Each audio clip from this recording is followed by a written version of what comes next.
La idea del Museo del Barro es exponer, digamos, el triple registro de lo artístico en el Paraguay en un mismo lugar y bajo un mismo pie de igualdad.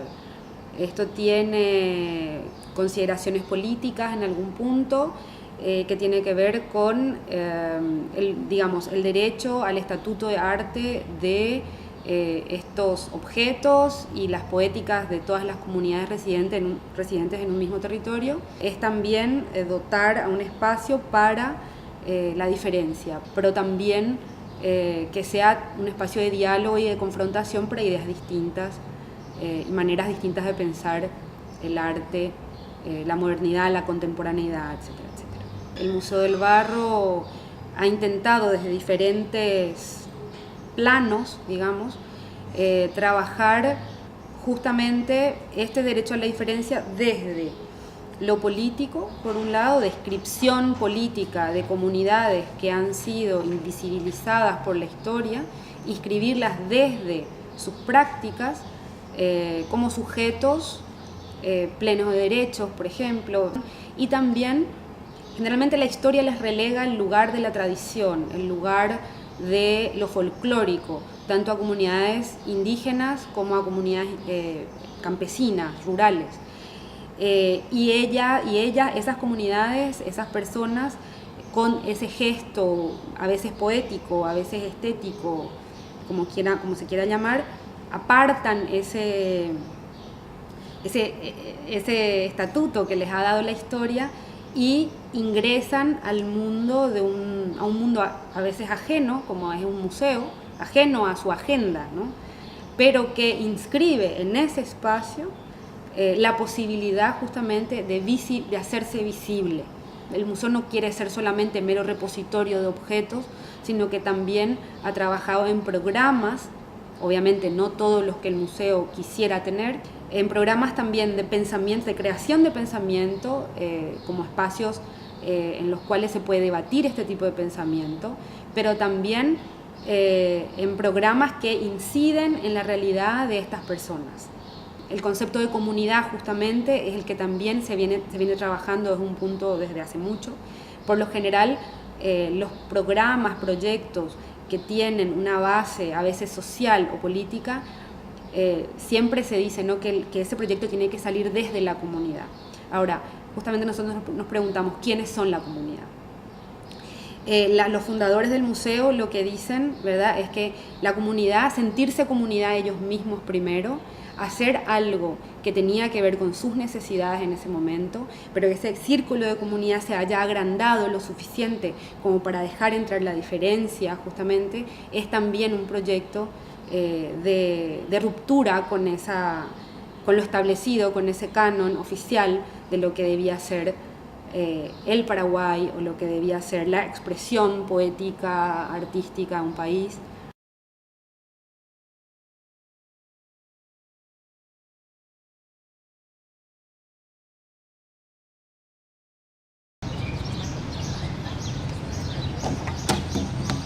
Aquí estamos en Asunción por pidiendo nuestra tierra ancestral al gobierno. Somos de los pueblos, hay 17 pueblos en el Paraguay, nosotros somos los de Aba Guaraní y Mbuga Guaraní. Lo que nos preocupa, o sea que lo que estamos aquí sufriendo y lastimosamente tiene que ser así, es que por culpa del gobierno, de los poderes del Estado, que no hacen su trabajo como tiene que ser, como dice la Constitución Nacional y los convenios internacionales con los indígenas. Hemos pasado más de 5 meses en este lugar sufriendo, tratando de sobrevivir en este difícil lugar, que no es nuestra costumbre. Los niños sufren mucho, están enfermos. Tenemos ahora mismo 5 niños internados en el hospital 2 señoras. Y así nuestra vida diaria es así. Y en estos 5 meses yo lo que puedo ver, decir y asegurar es que ya no podemos esperar más. Ahora tenemos que decidir si desde que la llegada desde que se descubrió América, nosotros perdimos nuestra autonomía. Paraguay se independizó a manos de los criollos. Nosotros los indígenas seguimos sufriendo, seguimos dependiendo de los criollos. Y ahora decidimos, ya que muchos años aguantamos, ahora tenemos que romper las cosas. Se nos compra las tierras ancestrales o morimos todos. Hoy decidimos hacer una acción fuerte. Ojalá que salga todo bien.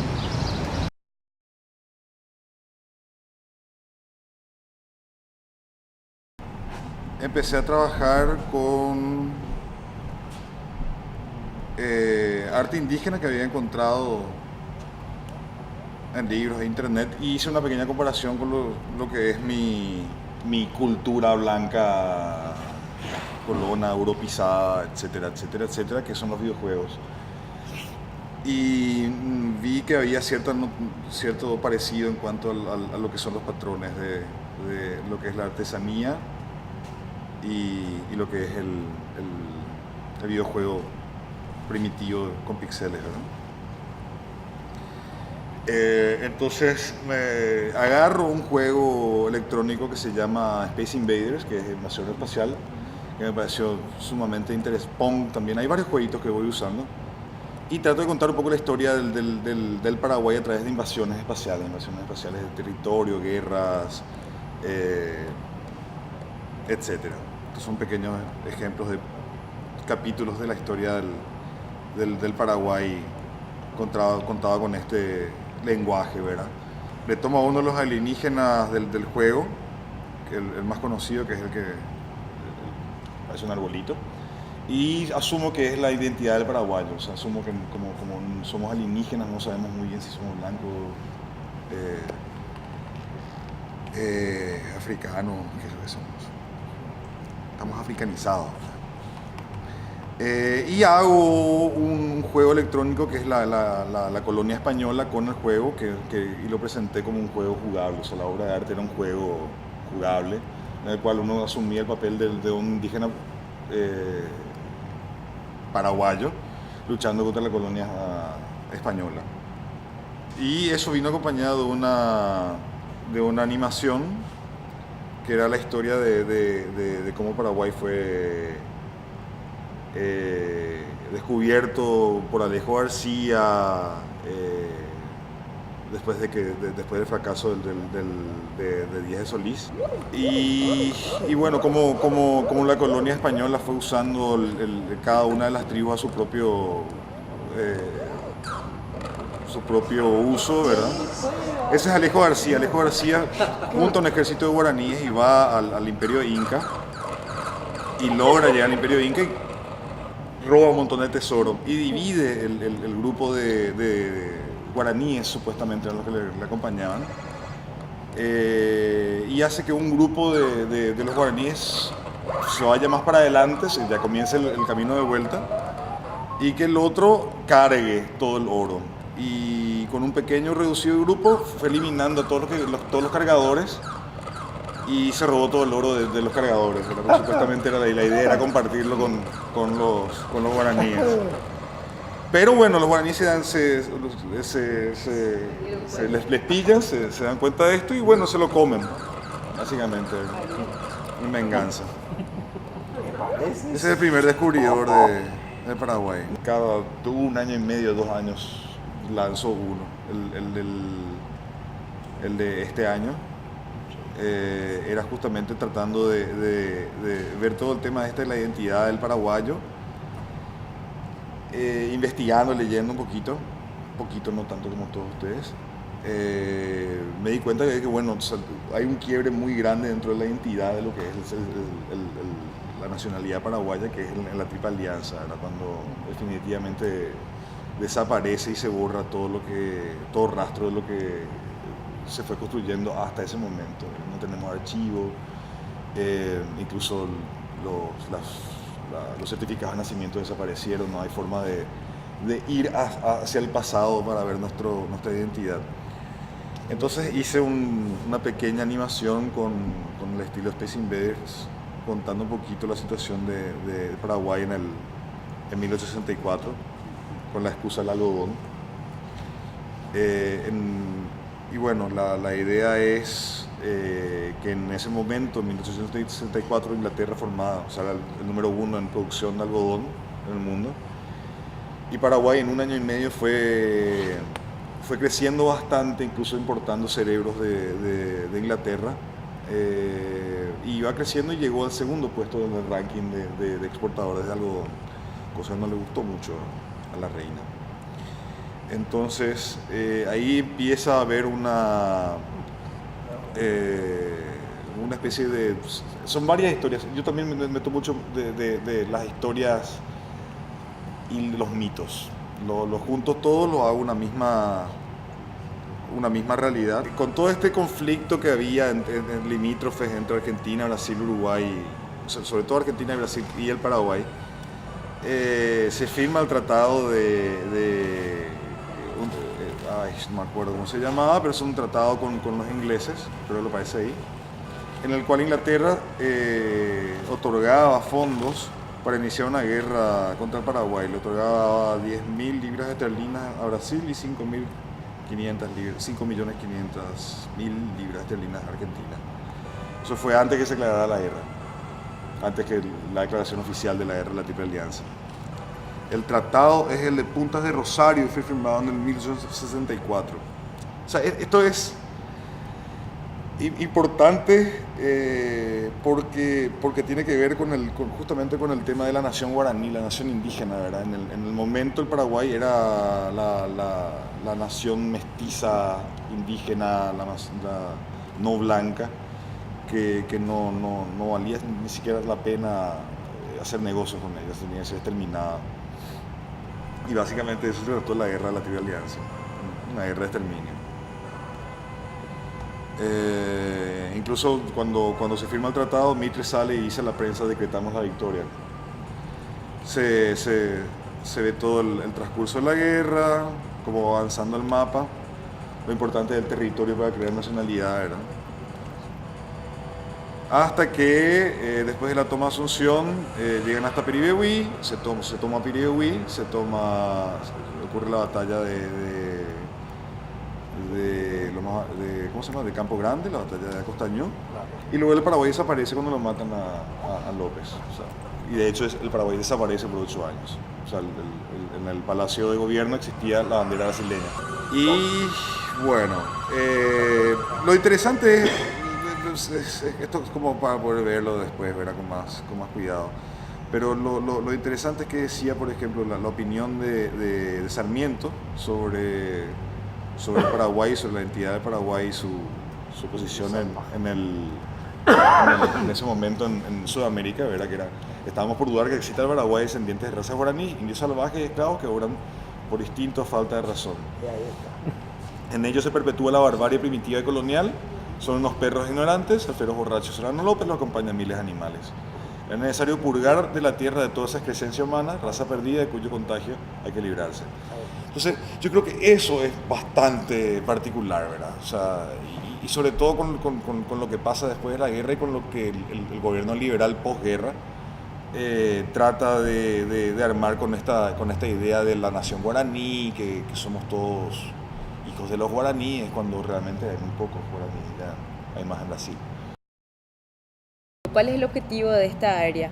Implementar las políticas estatales relacionadas a la esfera de lo cultural de los pueblos indígenas del país, propiciando la autodeterminación, el afianzamiento y revitalización de sus culturas, como su promoción y visibilidad enfocada en el cumplimiento de los derechos culturales y principio de participación, consulta y consentimiento previo, libre e informado. Este objetivo trabaja, digamos, dos componentes muy importantes. Por un lado, lo que tiene que ver con propiciar, se parte de que el Estado no hace cultura, el Estado no puede intervenir en las culturas, eso es como categórico. Entonces lo que hacemos la propuesta es propiciar, acompañar, propiciar que se pueda dar. El objetivo tiene que ver con la población no indígena, que es visibilizar las realidades, porque no hay una realidad, o sea, no es el indígena, ¿verdad? No es el pueblo, sino que hay múltiples realidades y en esas múltiples realidades una diversidad muy grande. Entonces también trabajar eso con la sociedad civil. El objetivo conceptualmente, digamos, se sostiene en redefinido específicamente para lo que es culturas indígenas en el artículo 8 de la Ley Nacional de Cultura 3051 de diseñar y ejecutar las políticas culturales del Estado. Asimismo, comprende lo cultural como el conjunto de sentidos y hechos simbólicos presentes en una sociedad, trazado por elementos históricos y de territorio que configura dinámicas identitarias a partir de representaciones de la realidad y prácticas compartidas. También como objetivo principal está acá presente el tema del territorio y el compartir una realidad dentro de un territorio. O sea, todos nuestros trabajos, que después voy a ir hablando de los objetivos específicos y de los ejes con los que estamos trabajando, se parte de que una identidad es construida en un territorio, ¿no? Sí. Si ese territorio está en peligro, esa identidad también está en peligro. Si ese territorio se desplaza, esa identidad también se desplaza, ¿verdad? Entonces no podemos, aunque seamos Secretaría Nacional de Cultura, no somos INDER, no somos INDI, no podríamos dejar de lado el componente territorial cuando pensamos en la cultura, ¿verdad? Y de las prácticas compartidas. Mi identidad se forma porque yo tengo una práctica compartida con la otra persona, ¿verdad? Y también está muy presente el tema de la alteridad, porque una práctica compartida lo podemos tener en este territorio, pero otra práctica compartida se da en otro territorio. Entonces también un reconocimiento que no es que está la cultura nuestra de los blancos, hegemónica, colonizadora, y la cultura indígena, sino que hay múltiples realidades y múltiples prácticas, y por ello también múltiples identidades. De este objetivo general, que es así como lo que nos planteamos para construir, porque estamos con esos carteles de MOPC en construcción todavía, no. De hecho, esta propuesta la hemos hecho recabando, digamos, elementos que nos han dado los mismos indígenas, líderes y demás, pero esto tiene que pasar ahora por un proceso de validación de las mismas comunidades y organizaciones que nos digan si eso está bien o no. Nosotros no queremos nada de eso, ¿verdad? O sea, eso es algo muy importante que aún estamos tratando de concretar. Como objetivos específicos nos proponemos propulsar el reconocimiento y protección de los territorios culturales de los pueblos indígenas, así como casi primero, que tiene relación con lo que habíamos comentado antes, de que si vamos a hablar de cultura hay que hablar de territorio ineludiblemente. Sí. Y eso nos han enseñado los mismos pueblos indígenas, que dicen ustedes los blancos tienen eso separado, pero nosotros, la tierra, nuestro territorio y nosotros es una misma cosa. Un ecosistema. Es como un ecosistema, exactamente, ¿verdad? Donde hay muchos sistemas que comparten. Entonces, realmente proponemos el reconocimiento. O sea, hasta el momento hay un solo territorio indígena declarado como patrimonio natural y cultural de un pueblo, que es el de los Ayoreo, y estamos intentando, de los Ayoreo Totobiosode, y estamos planificando poder ir avanzando en reconocer. O sea, que es como que el Estado, lo mínimo de lo mínimo que podemos hacer es al menos reconocer los territorios, los límites de los territorios ancestrales y tradicionales de los pueblos indígenas. Y también los usos simbólicos y físicos. Por ejemplo, hay casos como hay comunidades indígenas, pueblos indígenas que tienen están asentados en parte de su territorio ancestral, otros todavía pueden luchar por recuperar parte de su territorio ancestral. Hay como 3 escenarios distintos y otros como por ejemplo los Enjlet, que su territorio ancestral son las 3 ciudades menonitas. Recuperar eso probablemente ya ni un árbol. Otro objetivo específico es propiciar la revitalización de las expresiones culturales y la recuperación de la memoria colectiva de los pueblos indígenas. Esto tiene que ver ya con las expresiones culturales mismas, ¿verdad? Con los cantos, los relatos, con las ceremonias, las festividades, la arquitectura, lo que en términos de la UNESCO se conoce como patrimonio material e inmaterial, ¿verdad? El tercer objetivo específico tiene que ver con la participación protagónica. También propiciar espacios de participación, y eso también tiene que ver mucho con lo que significa la esfera de lo cultural de un pueblo. Participación tanto con el Estado, las comunidades, las organizaciones indígenas en diálogo con el Estado, pero también participación protagónica de los mismos, a propiciar los encuentros entre los mismos pueblos para que puedan acercarse. Ellos están muy dispersos, justamente esta sociedad tan fragmentada, lo ha fragmentado entre países, departamentos, y impulsar mecanismos que contribuyan a la salvaguardia de las culturas en situación especialmente de aislamiento voluntario, contacto reciente y en riesgo de desintegración. O sea, como que en todo este contexto asumimos que de por sí la realidad de los pueblos indígenas es de una asimetría total con la sociedad hegemónica, blanca, pero otra vez dentro de ese mismo contexto se puede apreciar lastimosamente que hay comunidades como que están no vulnerables, sino en una situación, ¿verdad?, de más vulnerabilidad, como es las culturas que eligen estar en el monte y no tener ningún contacto con ellos. O sea, para cultura, ¿verdad?, contribuir a proteger esas culturas tan distintas que nosotros ni nos imaginamos, ellos ni se imaginan lo que somos nosotros, y que son sistemas vivos que todavía están refugiándose como pueden, es prioritario. Como ejes temáticos tenemos por un lado territorios físicos y culturales, y ya se está implementando un programa que se llama Marcar Territorio, Expresar Cultura, donde se está apoyando 2 proyectos. Se fue justo la compañera Estela Francheschelli, a través también de los fondos Bicentenario y la posibilidad que hubo este año de poder hacer transferencias directas. Se están apoyando 2 proyectos que vienen de las organizaciones, que es uno específicamente con los Ayoreo Totobiego Sode, que es de protección del patrimonio natural y cultural Ayoreo Totobiego Sode, y el proyecto en sí consiste en proteger con un cerco una parte del territorio de ellos que se encuentra amenazado porque entran las topadoras, porque entran los camiones, y en la misma implementación del proyecto ya tuvimos problemas, estamos en juicio con la fiscalía, ¿verdad? No es fácil el tema. ¿Con la fiscalía en contra?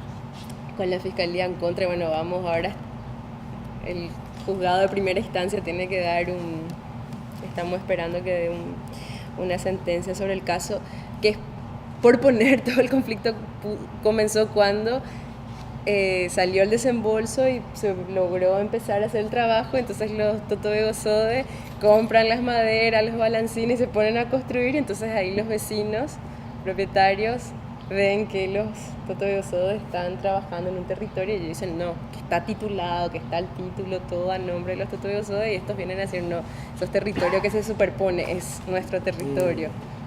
Por un lado eso, pero por otro lado también tiene que ver con la memoria del territorio, que es la instalación de un conjunto de señaléticas, que eso inclusive está en la ley de lenguas también, que salió recientemente como un derecho. Por lo general son los ancianos, identifican en su territorio los lugares significativos y qué sucedían en esos lugares y la denominación en idioma propio. Entonces, como modo de protección también en el perímetro del territorio se están colocando estos carteles que vos llegas y está en idioma Totobiego Sode con una pequeña reseña en castellano que te dice qué es ese lugar. O sea, nosotros le llamamos la aguada no sé qué, pero ellos le llaman de otra manera y significa otra cosa. Lo mismo también estamos apoyando un proyecto que viene de los Enjlet, que mencioné recién, del Chaco Central, que también tiene que ver con un uso, en este caso, en el caso de los totoyozoes, de protección del patrimonio, porque ellos lograron conseguir todavía una parte de su territorio titular mientras están luchando por otras, pero en el caso de los Enjlet ya es imposible, son ciudades montadas. Entonces se está trabajando en el uso simbólico del espacio y esperamos que para fin de este año vos llegues a las ciudades menonitas y te encuentres con un cartel que diga: este lugar era de los Enjlet, se llamaba de tal manera y hacíamos esto, en idioma Enjlet. Porque también hay una cuestión, sobre todo en la región oriental, de mucho desconocimiento de la región occidental y de la creencia que con las fábricas de tanino de Carlos Casado y que con los menonitas se puebla el Chaco. El siguiente programa o componente es el de revitalización cultural, donde entran los espacios ceremoniales, las festividades, arte indígena, organización, memoria, identidad, lenguas, medicina ancestral, botánica, gastronomía autóctona y otros saberes propios, ¿verdad?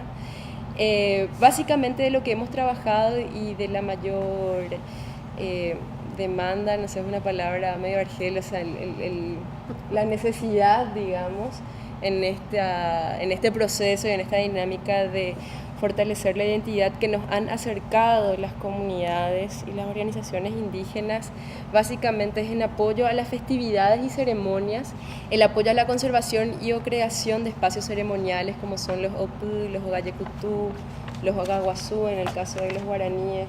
Los chaqueños también tienen, en algunos casos ellos tienen ya su estructura, su arquitectura tradicional para realizar la ceremonia, la fiesta, pero hay que restaurar, ya se está cayendo, en otros casos te piden. Entonces estamos apoyando y es uno de los fuertes, un componente donde más proyectos tenemos, ¿verdad? El apoyo al fomento del arte indígena, que es la creación de talleres, o sea, apoyar en la artesanía. Eso es así un pedido desesperado, porque la artesanía y el arte indígena, además de significar todo un mundo simbólico, una imaginación, un sentido, una espiritualidad, hoy es el ingreso también. Y es la forma más digna que puede tener asumiendo que ya estamos en esta sociedad capitalista de consumo, de dinero, que el indígena pueda vivir aún de su misma creación. Y el apoyo al fortalecimiento de los conocimientos ancestrales, que acá es muy interesante porque, y acá hay compañeros que son realizadores audiovisuales, si bien hay un proceso en el que se rescata la lengua, la memoria, los relatos y otras cosas que tienen que ver con la oralidad y la transmisión de los conocimientos ancestrales de los pueblos, ha venido mucho de la mano de trabajadores, realizadores audiovisuales. Lo interesante que nos está llegando ahora a la Secretaría, los jóvenes indígenas, a pedir un proyecto para poder hacer ellos un video y comprar una notebook, comprar una capacitación, un equipo básico de registro, y son estos como jóvenes inquietos, porque no en todas las comunidades todos los jóvenes están interesados en hacer una revisión, pero sí hay estos que llegan y te dicen: nosotros queremos formarnos en audiovisual, queremos hacer entrevistas a nuestros abuelos que ya se están por ir. Y fue muy fuerte cuando me dijo eso una vez un Enjlet. Y yo sé que mi papá ya no es como mi abuelo, que lo que mi papá sabe no es lo mismo que sabe mi abuelo.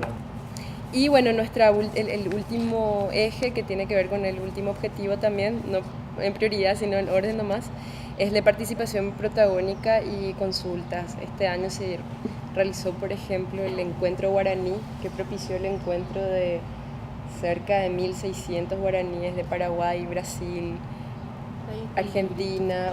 Y estos espacios de participación, como les dije al principio, la idea es no solamente en diálogo con el Estado, con la sociedad, sino también propiciar que ellos mismos se encuentren y dialoguen, y que a ellos puedan ir recreando en esta dinámica cultural sus lenguas, cómo se vive ahora, qué hacemos hoy, cómo era antes, para dónde vamos. Somos dos, soy Javier y Erika, como se nos conoce, trabajo juntos. Erika justamente trabaja con indígenas en el tema. Llegué hace 15 años a Paraguay. Siempre digo que soy un artista cubano que hace arte paraguayo, porque es real, ¿no? Es decir, me formé en Cuba, pero toda la obra se ha desarrollado en base a la realidad social del Paraguay. Somos artistas políticos, nuestra obra se enmarca dentro de ese término que está tan de moda hoy en día. Pero bueno, es lo que hacemos, ¿no? Sin querer hacerlo, accidentalmente. El haber llegado a Latinoamérica y el haber encontrado esta realidad nos llevó a tomar esa decisión, ¿no? Y a actuar sobre el medio. Justamente cuando nos quedamos sin dinero para comprar pinturas, un hecho real, ¿no? Geográfico, y decidimos hacer este tipo de acciones que son más baratas y mucho más efectivas, de cierta manera. Seguimos siendo artistas periféricos, marginales, no somos de ningún circuito, de ninguna elite, estamos ahí en el mismo lugar y creo que seguiremos con mucho orgullo.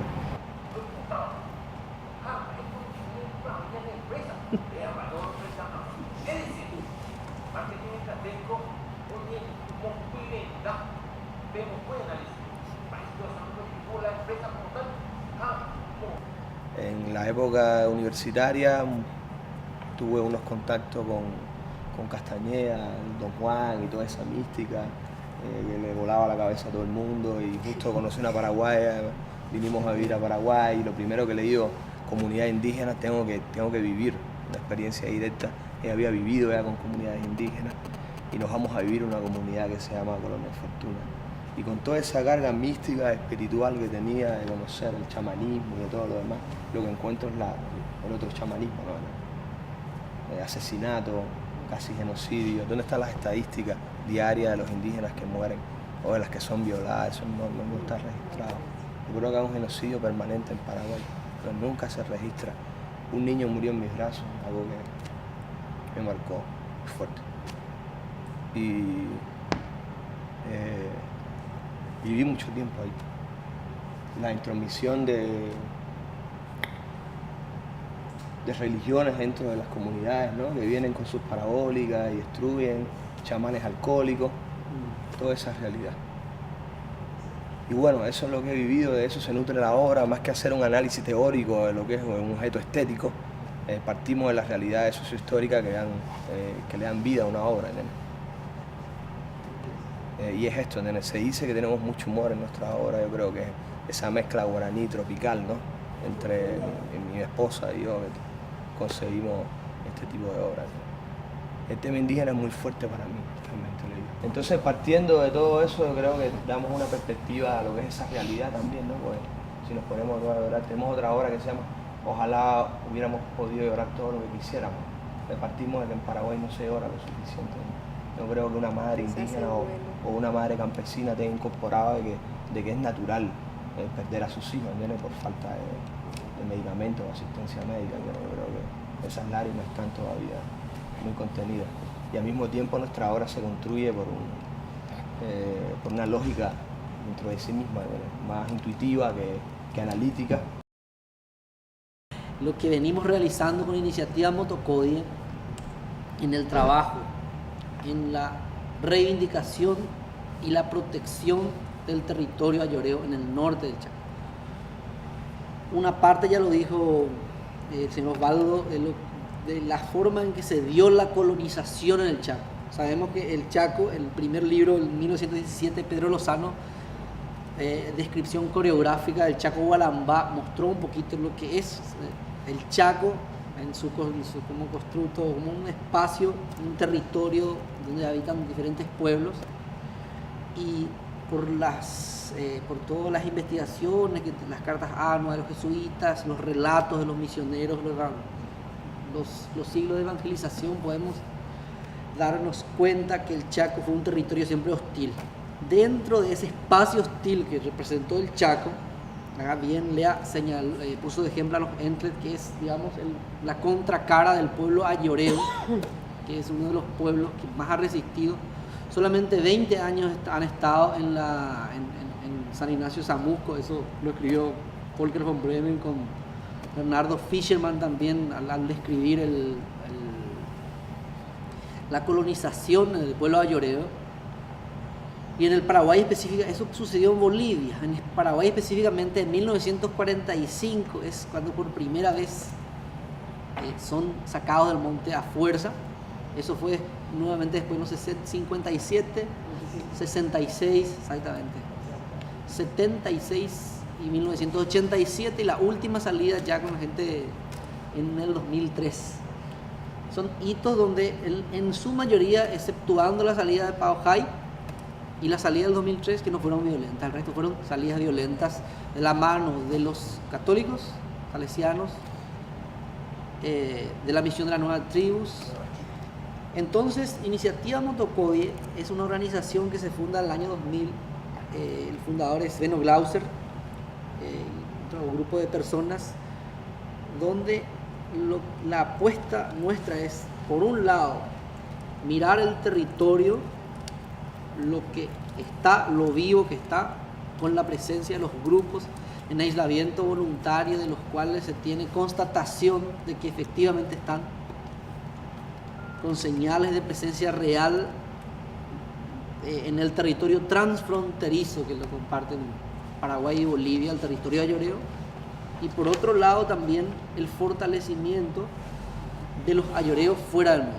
El caso de, específicamente se viene trabajando con la Unión de Nativos Ayoreos del Paraguay, que junto con la OPIT de los Totobe Osoe son las dos organizaciones que reivindican los derechos territoriales del pueblo ayoreo. El valor simbólico del territorio, por un lado, de la gente que está afuera, y por el otro lado, el valor real del territorio de la gente que opta. Que en realidad yo no diría que si bien son grupos de gran vulnerabilidad, son grupos que tienen acceso directo y que está usando su territorio, que sí está expuesto a lo que la sociedad envolvente propone como una sociedad moderna propone, ¿verdad? Que el avance de la frontera agroganadera. En el Chaco, de la mano de los menonitas, paraguayos y extranjeros. El valor del territorio es fundamentalmente el eje central del trabajo. Por un lado, en Iniciativa Motocodie le llamamos protección, pero es en realidad dotarle de valor a lo que se vive en el monte. Y el espacio del monte es un espacio que tiene vida y que tiene mucho que decir, digamos, al espacio que ya no está en el monte. El pueblo ayoreo, que sin embargo observa su territorio y encuentra, digamos, las respuestas, inclusive para vivir en el contexto de la sociedad envolvente. Y es específica, eso se une, digamos, con lo que venimos trabajando en conjunto también con otras organizaciones, de las que yo soy parte también. Sombra de Árbol, estamos trabajando ahora justamente con cultura, algo, digamos, parecido con Hannes Kalisch, no sé si le conocen, lo que es también el territorio dentro. La semana pasada, Hannes cuento también como experiencia, preparando los carteles que se van a llevar a Neuland, donde un propietario menonita ha cedido en la estancia poner el cartel.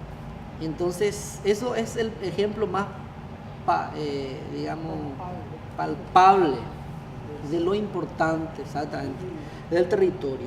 Nosotros, con Iniciativa Motocodie, consideramos que, sin embargo, el convenio 169 de la OIT de pueblos indígenas y tribales, ratificado por la ley 234/93 en Paraguay, que ratifica el convenio 169, más la Declaración de Naciones Unidas, que si bien no es un convenio, es una declaración de los pueblos indígenas, dotan de herramientas legales concretas para que los pueblos indígenas tengan acceso irrestricto a sus territorios, inclusive no teniendo el título de sus tierras.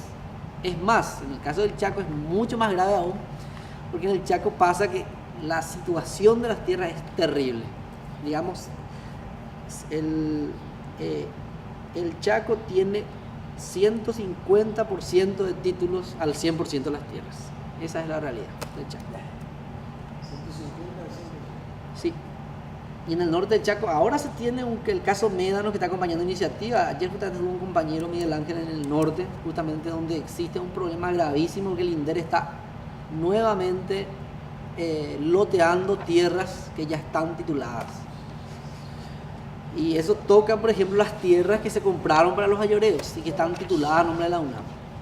Entonces es un caso bastante grave porque, por ejemplo, aparecen como sujetos de la reforma agraria Sindulfo Blanco, por ejemplo, que fue adjudicado con una... Eso tenemos un informe, le voy a pasar, tenemos un informe que hace poquito publicamos la semana pasada con mapas satelitales y está con el cruzamiento de los catastros. Y ahí aparecen el número de lote y el titular. Ahí, por ejemplo, van a encontrar a Sindulfo Blanco, van a encontrar a empresarios, hay muchos que fueron adjudicados por tierras en loteamientos del INDER. Y esa práctica irregular prosigue. Y en ese contexto, y para ir terminando, en ese contexto es que el pueblo ayoreo y otros pueblos del Chaco están mirando y luchando por su territorio. Venimos en representación de la Coalición Paraguaya para la Diversidad Cultural. Es una organización que nuclea organizaciones relacionadas con las industrias culturales. Nosotros venimos del ámbito de las organizaciones del audiovisual, ¿no es cierto? Que hay varios movimientos y organizaciones que tienen que ver con las empresas productoras y con los profesionales del audiovisual.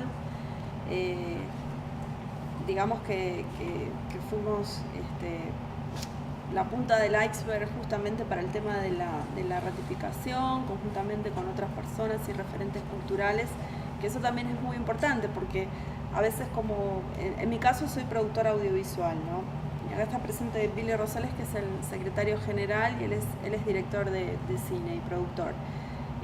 Sucede que, por lo menos en Paraguay, tenemos que trabajar por diferentes niveles y en paralelo. Tenés que producir y también tenés que trabajar en lo que es el ámbito legal, ¿no es cierto? Como para poder dejar algo para los que vienen detrás y, digamos, les sea mucho más propicio, ¿no es cierto?, el ámbito. En nuestro caso, o sea, estamos trabajamos desde el año 2005 en un proyecto de ley de cine audiovisual, donde, digamos, se pueda fomentar económicamente la producción. Eso no significa ni subsidios ni nada, simplemente así como tiene un agricultor que puede ir a retirar para, digamos, un crédito blando, nosotros también queremos lo mismo para producir nuestra obra, ¿no es cierto? Y sin embargo nos encontramos negociando, ¿no es cierto?, con congresistas que tienen otra realidad, ¿no es cierto? Y lamentablemente no nos divertimos en las reuniones tanto como acá, ¿no? Porque manejan otro tipo de objeciones y bueno, en fin, ¿para qué quieren hacer cine? Llegamos a escuchar, si en Estados Unidos se hace también cine. ¿Para qué quieren, exactamente, para qué quieren una ley de cine si en Paraguay hay 3 directores, ¿no es cierto? Y sin embargo, Eddie, que participó en el encuentro que nosotros venimos a compartir con ustedes en Lago de Pacaraí, no sé, ¿cuántos realizadores ya ustedes tienen? Tienen prácticamente más de 10, por lo menos. 20. Entonces, en ese contexto, tratamos de producir normativas legales, fortalecer institucionalidad absoluta del Estado, porque hay ausencia. En ese sentido, claro, el tema de la ley de cine, y se lo resumo, nos encontramos de que había una ley, ¿no es cierto?, de cultura estancada desde el año 1998 y nos dijeron, antes de aprobar una ley que tiene que ver con una disciplina específica, necesitamos una ley de cultura. Entonces sacaron del cajón la ley que ya estaba desde el año 1998 y bueno, y se propiciaron toda una serie de debates. Ok, bueno, listo, ya está la ley de cultura, vamos por la ley de cine. No, hay que ratificar diversidad cultural. O sea, necesitamos trabajar la ley que ratifique todo lo que tenga que ver con diversidad cultural y derechos culturales. O sea, después de los derechos humanos, ahora ya viene, ¿no es cierto?, todo lo que es el tema de derechos culturales. O sea, qué mejor que trabajar, ¿no es cierto?, no solamente por el audiovisual, sino por todos los derechos culturales. Exactamente. Y tenemos el orgullo con varios gestores culturales, entre ellos Rosy Ortega, Alejandra Díaz, Billy Rosales y otros colegas. Paraguay fue, digamos, el país número 16 o 17 en el mundo que ratificó. Y Y dentro de ese marco de las coaliciones, ¿no es cierto? O sea, tuvimos la suerte, digamos, que las personas que están dirigiendo algunas áreas en la UNESCO confíen, porque eso es lo maravilloso de Paraguay, que cuando vienen personas así en misiones técnicas y ustedes son artistas, se quedan maravillados de nuestro país y de cómo con nada hacemos un montón y de que existe cultura viva en este país. Y bueno, y en ese contexto nos confiaron, digamos, en nosotros y se generó lo que es el encuentro del lago.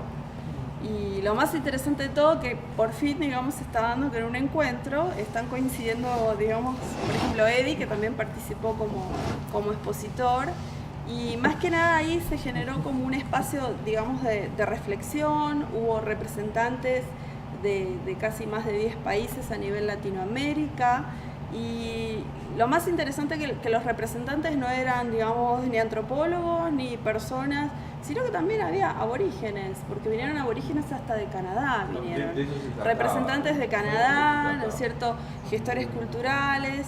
Y bueno, pero ahí también necesitamos trabajar sobre mecanismos de distribución, de exhibición, para que aquellos materiales que se producen puedan llegar a la gente y no que queden solamente en la comunidad, ¿verdad? Ese es uno de los temas, que sobre todo fue lo más importante, creo que del lago, ¿no? De Pacaraí, que es donde se intercambiaron cosas y dijimos, bueno, ¿cuál es nuestro problema? ¿Cuál es nuestro problema? Hubo experiencias muy interesantes porque también vinieron, por darles un ejemplo, vinieron un grupo de, por ejemplo, Javier fue uno de los pioneros en lo que es el tema de cine indígena y todo eso, lo que se hace en San Pedro y todo eso. Y vinieron, por ejemplo, un grupo de Perú, ¿no es cierto?, con, bueno, una pantalla inflable, en fin, todo eso, y vinieron conduciendo desde Perú a Paraguay, haciendo diferentes exhibiciones, ¿no? Porque eso estaba enmarcado, ¿no es cierto?, en un proyecto muy interesante que se llama Cámaras de la Diversidad, ¿no es cierto?, que eso es, digamos, UNESCO Cuba, maneja todo lo que es Caribe y Cuba, digamos, ese proyecto.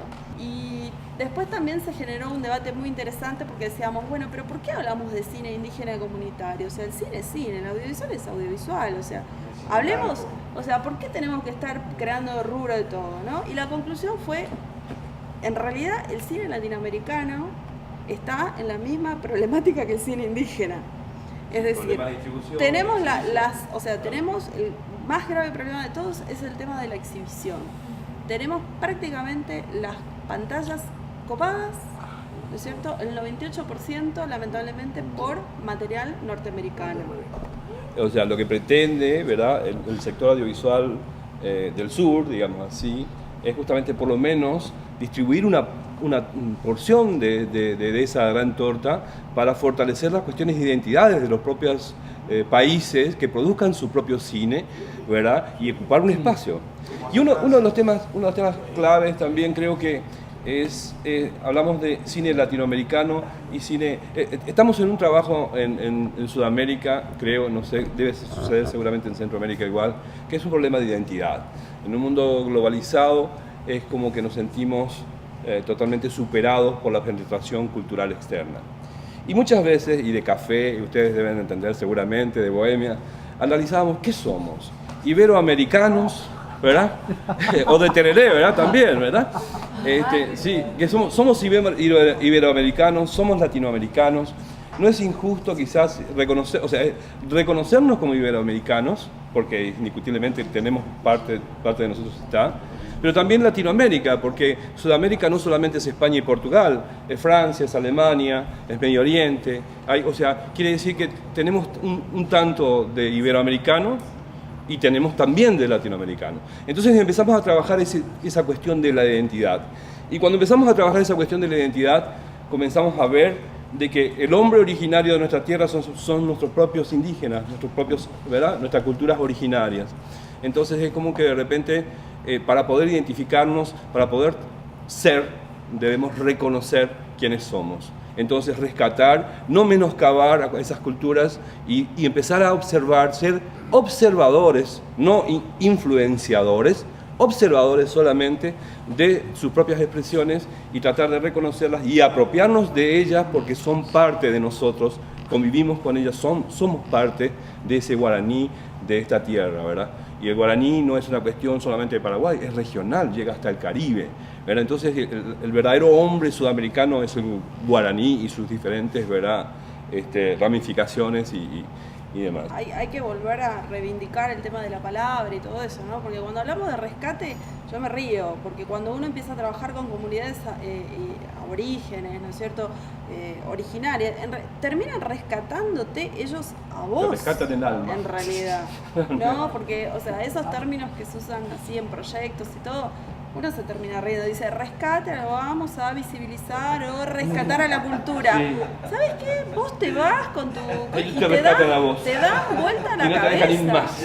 O sea, lo que decía, por ejemplo, el doctor, ¿no es cierto?, que lo mencionaba Melia y todo eso, o sea, es un camino que no tiene vuelta, o sea, te hacen iniciar un camino espiritual impresionante. O sea, ya diciéndote, por ejemplo, o sea, yo a ustedes no les entiendo por qué tienen que tener títulos de propiedad si en realidad la tierra es de todos. Nosotros somos los guardianes del bosque. Entonces ahí vos decís, bueno, ¿qué onda los paradigmas nuestros? ¿Por qué ¿cierto? tengo que firmar un documento si tu palabra con la amiga es lo suficiente? O por ejemplo, te vos quiebran estás, la cabeza. claro, vos te estás quiebran en la las cabeza. comunidades aborígenes y por ahí vos le decís, ay, es tu hermanita, y te dice, no, en realidad es mi vecinita, no sé qué, porque nosotros entre los niños nos cuidamos entre todos. Y ahí empezás a investigar un poco más y te das cuenta de que los niños, en realidad, si tienen padre, madre, lo que sea, en determinados momentos son cuidados por la propia comunidad. La comunidad cuida a los niños. ¿No es cierto? Y vos Otra de las decís, cosas, ¿no? El liderazgo, por ejemplo, político. El político, el líder, es el que más trabaja por todos. O sea, al revés que en nuestra sociedad, ¿verdad? El político viaja en un carro custodiado por expertos, por policía y demás, ¿verdad? En la comunidad real, el líder debe preocuparse por cada uno de los problemas de las familias, ¿verdad? O sea, hay que decir que realmente son paradigmas totalmente diferentes, hay una visión totalmente diferente, y eso es lo que dice Claudia, que cuando uno comparte en las comunidades, nosotros hicimos la experiencia a partir del 2005, y me encanta escuchar lo que decías con respecto a los jóvenes, nos introducimos a trabajar, fuimos a trabajar a una comunidad sin ser los protagonistas, íbamos a filmar un documental.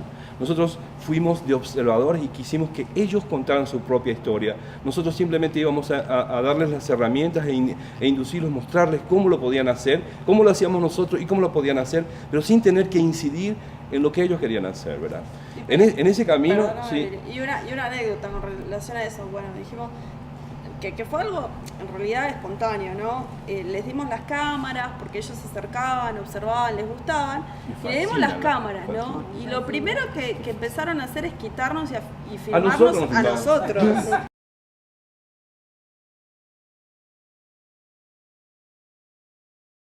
Inclusive nos vamos a comunidades como la Patria de los Agaité, que no tienen electricidad, y la de los Toto, que también no tienen electricidad, llamamos al generador y hacemos cine y pasamos películas. Y justamente uno de los problemas es que solemos necesitar películas que podamos pasar en las comunidades. Y teníamos la idea de también poder acercar a los realizadores y que puedan tener un contacto con las comunidades, porque yo no sé si vos ya habrás hecho eso como realizador, de pasar películas en las comunidades, y es una cosa alucinante, les encanta, y nos piden y tenemos así una agenda de pedidos para llevar cine, que es un momento muy comunitario, viene toda la comunidad, se comparte entre todos, y es 5 películas, tenés las 5 películas, se ven y después se vuelven a pasar las 5 veces, no hay problema. hasta que se acaba el combustible del generador. Bueno, pero igual yo no sé si esa comunidad indígena, yo vine en el interior y también cualquier cosa la repetían, pues no importa que canten nomás la misma canción. Entonces No hay a mí nada me que hacer. parece súper interesante de poder, que nos estamos conociendo, si les interesa, yo les llamo, y cuando...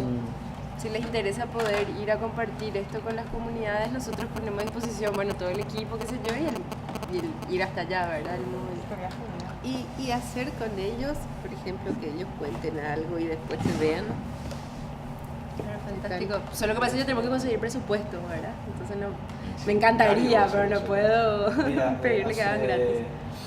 7 años, como saben, nosotros creamos el Festival de Cine. Internacional de Cine Infantil en Paraguay. Recorremos una iniciativa con mi esposo igual en un auto. Y da la casualidad que hace un año nos llamaron y se creó la Red Latinoamericana de Cine Móvil, que soy vicepresidente justamente de hace poquito. Entonces tenemos de cines móviles que están de toda Latinoamérica. Y una de las ideas era tener una maleta en común con derechos. La gente de Brasil, los nuestros de Paraguay, tengo que reunirme con la gente acá para aportar y crear un sistema alternativo de circulación y promoción. Yo no creo en lo que vos decías de los latinoamericanos en el sentido común. Eso se discutió ya en los años 60 muchísimo, con los países en vías de desarrollo y el tercer mundo que nos llamaban. Pero los latinoamericanos no existe como la es una creación, siempre son creaciones que vienen. Porque no podés comparar la cultura, por ejemplo, azteca o la maya o la incaica con la guaraní. Tendrán su cosmogonía y sus pensamientos son otras circunstancias. El guaraní tampoco, hay zonas donde prevalece y donde prevaleció, y después hay tópicos así en Perú, en Bolivia, déjame un poco terminar, en Perú, en Bolivia y hacia la parte de América Central y en el Brasil muchísimo. Que fue estudiado por Egon Schader, ¿no? Yo tengo 3 seminarios hechos con Egon Schader hace los años 70, antes por ahí, que es el gran estudioso de las migraciones guaraníes en territorio brasileño. Y yo no creo eso, sinceramente te digo, creo sí en la diversidad, porque cada pueblo y cada cultura, civilización, yo creo que el guaraní era una civilización guaraní, diferente a la incaica, algo, pero tenían su cultura, su lengua. En pasado? ¿Cómo? Tenían, eran. Sí, tienen. Y bueno, y tienen, porque venimos desde el pasado, pero yo no creo que se pueda todo. No, creo que me expresé mal. Yo no puedo no dejar de reconocer a los incas, a los mayas, a los aztecas, es absurdo, ¿verdad? Pero me refiero a los guaraníes que dentro de Sudamérica tuvieron gran influencia hasta el sur, ¿verdad? Y casi llegando hasta el Caribe. Vos ves lo que es toda la cuestión amazónica y prácticamente son guaraníes, ¿verdad? Y se habla el guaraní en diferentes, digamos. Claro, exactamente. Entonces, todo lo que podríamos hacer, que es la Amazonas, toda la costa atlántica, ¿verdad?, de Sudamérica, prácticamente la región es muy guaranítica, ¿verdad? Vos ves que desde el río Paraguay, desde el Pantanal hasta el río de la Plata, prácticamente todos hay nombres en guaraní en toda la región, ¿verdad? Entonces no podemos negar eso. No, desde ya, sin olvidarme de los incas, de los aztecas, de los mayas, por favor, ¿verdad? Recoger un poquito lo que señaló Claudia, que en realidad es súper importante, y también tengo una alegría bárbara por volver a encontrarnos, porque es increíble cómo inclusive se está sumando mucha gente, además la Secretaría de Cultura, que están haciendo muchas cosas. Nosotros el viernes terminamos en una comunidad 12 de junio, estuvimos 5 días y estuvimos acompañando un documental indígena en Tlet, que, por darte un ejemplo nomás, es de la mirada de la sequía es de ellos, cómo ellos ven la sequía. Pero nosotros acompañamos en realidad, porque nosotros acompañamos un grupo de comunicadores indígenas desde el 2005, pero que ellos son los que realizan, nosotros somos técnicos, ¿sí? Acompañamos. Y hay películas de 1 hora, de 2 horas, de 3 horas, de 15 minutos, y acompañamos. Hace poco terminamos un taller de fotografía con jóvenes ayoreos. Y a dónde voy, ahora Nora está empezando también con Cultura, justamente un catálogo desde la mirada de las señoras, de las artesanas, la mirada de ellos. Yo creo que en ese sentido el reconocer la mirada del otro y el poder deshacernos de nuestras barreras es una experiencia increíble y un camino sin retorno. Y por ahí, ¿qué es lo que sucede? Claro, somos todos soñadores, ¿no es cierto? Si es por nosotros, bueno, queremos estar en todos los cines, copar el 80% de todas las salas, ¿no es cierto? Pero tal vez con pequeñas iniciativas, ¿no es cierto? O sea, por ahí iniciativas menos ambiciosas, uno llega, porque también acompaña las nuevas tecnologías. Eso no hay que descuidar, porque el tema de las nuevas tecnologías de estos últimos 10 años para aquí fue un boom impresionante, o sea, porque nosotros íbamos también con el concepto, como vos hablabas, del tema de que le das la cámara a ver dónde enfocan. Y ¿sabes qué? Nosotros íbamos con todos nuestros paradigmas, o así onda antropólogo. Y ojo que no soy antropóloga ni nada, y disculpen por ahí mi impertinencia ante tanta sapiencia y experiencia que tienen ustedes, ¿no? Pero, ¿sabes qué? Tenían iPod, tenían teléfono con pantalla, o sea, con cámara, o sea, que ni nosotros teníamos esos teléfonos, o sea, acceden a una tecnología y nada, y nos acordamos de Javier, porque te encontrás y vos decías, acá falta Javier con su video, porque era, ¿sabes qué? Hectáreas de soja, ¿me entendés? Y los chicos con su celular así, y de fondo es un arbolito, ¿no es cierto? O sea, ese es todo un tema, o sea, el tema del territorio, el tema de la cultura, o sea, todo es tan transversal, todo tan transversal. ¿Y qué pasa? Tuvimos la suerte de trabajar con comunidades, ¿no es cierto?, bastante conservadoras, ¿no? Y llegamos a la siguiente conclusión también. Conservadoras en el sentido tradicionales y todo, ¿no? Y esto de conservadoras, yo lo quité ese término de un propio aborigen. Claro, que dijo, ay no, con ellos no me quiero juntar porque son los picapiedras, te juro. Así en español escuché decirlo. Sí, te juro. Sí, exactamente. Te juro. Y no me acuerdo el nombre del aborigen, pero son, viste que siempre hay por ahí dando vueltas en instancias del Estado o en vernizaje. Bueno, hay uno que creo que es Ayoreo, no sé. Dijo, no, yo con los buganos me juro que son unos picapiedra. Dije, bueno. Pero los que más cerca están de sus líderes espirituales y los que mantienen son las comunidades que mejor están. Sí. Es algo increíble. ¿Sabes por qué te dicen eso? Te voy a explicar. Porque hay dos orígenes. Los más desconocidos hasta ahora son los de la región del Chaco, hasta ahora. Y esos provienen de una población pámpidos. Y los guaraníes son amazónicos, que vienen bajando, son amazónicos, que hace 2000 años nomás están, 2000 años que ingresan al Paraguay.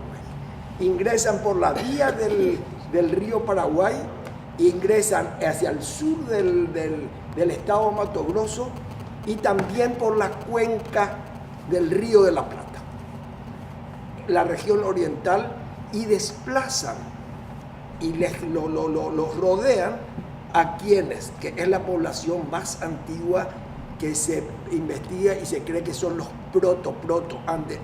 anterior a los guaraníes, que son los Axé. Los Axé estaban ya asentados cuando viene esa población que es amazónica.